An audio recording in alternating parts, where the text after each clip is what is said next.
Standard আমি সেই family শাহাদাতপুরে বিয়ের দাবিতে যুবকের বাড়িতে 2 সন্তানের জননী অনশন। পরকীয়া প্রেমিকের কথা স্বামীকে ডিভোর্স দেওয়ার পরেও তাকে বিয়ে না করায় দিশেহারা হয়ে বিয়ের দাবিতে সেই প্রতারক প্রেমিকের বাড়িতে অনশন করেছে 2 সন্তানের জননী। পরে প্রেমিকাকে বাড়ি ফেলে পালিয়ে যায় তুহিন ইসলাম বাবু নামে 35 বছর বয়সী সেই প্রেমিক। ঘটনাটি ঘটেছে সিরাজগঞ্জ শাহাদাতপুর পৌর শহরের ললুয়া গ্রামে। প্রেমিক তুহিন ইসলাম বাবু ওই গ্রামের মৃত ইসমাইল হোসেনের ছেলে। রবিবার 27শে জুলাই বিকেল 4টা তুহিন ইসলামের বাবুর সাথে বিয়ের দাবিতে তাদের বাড়িতে মোসাম্মদ আসমা খাতুন নামের এক নারী চলে আসে। আসমা খাতুন উপজেলার ঠেলাচাপড়ি গ্রামের SM সাইফুল ইসলামের মেয়ে ও 2 পুত্র সন্তানের জননী। মঙ্গলবার সকালে সরেজমিনে শাহাদাতপুর পৌর শহরের ললুয়া গ্রামে গেলে অনশনের ওই নারী জানায় বাবুর সাথে তার 3 বছরের পরকীয়া প্রেমিকের সম্পর্ক। তিনি পৌর শহরে একটি বেসরকারি প্রতিষ্ঠানে চাকরি করেন। 2013 সালের ডায়াগ্রামে আবু হানিফের সাথে তার বিয়ে হয়। তাদের 8 বছর বয়সী ও 4 বছর বয়সী 2টি ছেলে সন্তান রয়েছে। বাবুর বিয়ের আশ্বাসে নারীটি তার স্বামীকে চলতি বছরের 17 এপ্রিল তালাক দেন। কথা ছিল তাকে বিয়ে করে তার 2 সন্তানকে বাবু আপন করে নেবে। চলতি মাসের 7 জুলাই বিয়ের দিন ঠিক করেন। 2 জন ওই লক্ষ্যে কিছু বিয়ের বাজারও তারা করেন। কিন্তু হঠাৎ করে আসমা খাতুনের সাথে যোগাযোগ বন্ধ করে দেন বাবু। অনেক চেষ্টা অনুনয় বিনিময় করেও বাবুর মন গলাতে পারেনি। উপায় না পেয়ে তিনি বিয়ের দাবিতে বাবুর বাড়িতে অবস্থান নেন। বক্তব্য জানার জন্য পরকীয়া প্রেমিক বাবুর মুঠোফোনে কল দেওয়া হলেও তার ফোন বন্ধ পাওয়া যায়। এই বিয়ের প্রেমিক বাবু মা জানায় একটি 2 সন্তানের মাকে কখনো অবিবাহিত ছেলে বিয়ে করতে পারে না।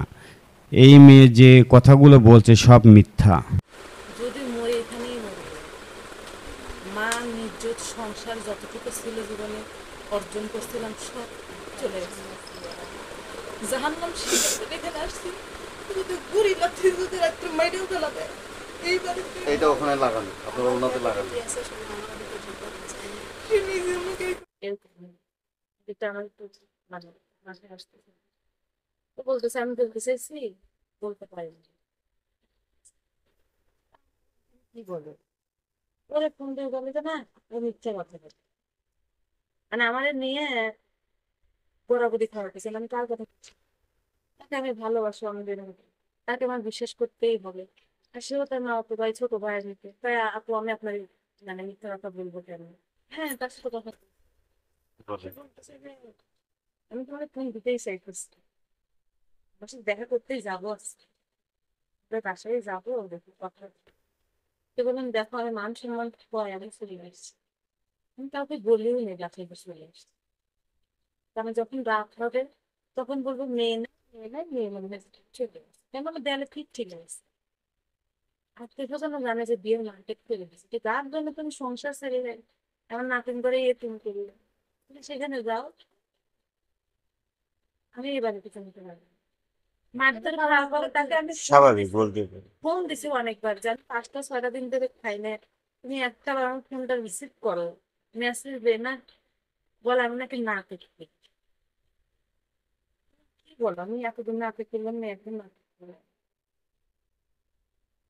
তুমি বিয়ে করবো দেখি আবার বলো 2025 সালে এখনো যেখানে 6 মাস 5 মাস বাকি আছে ওই 25 সালে আমি এখনই পাইনি 2025 সালে তো পাবো তার কি কোনো গ্যারান্টি আছে তা আমি কথা ছয় নাই পাই ফোনও ধরে না আমার মাথায় কোনো কিছু কাজ করলে আমি অফিস থেকে সরাসরি চলে আসছি কিসের চাকরি করেন আপনি?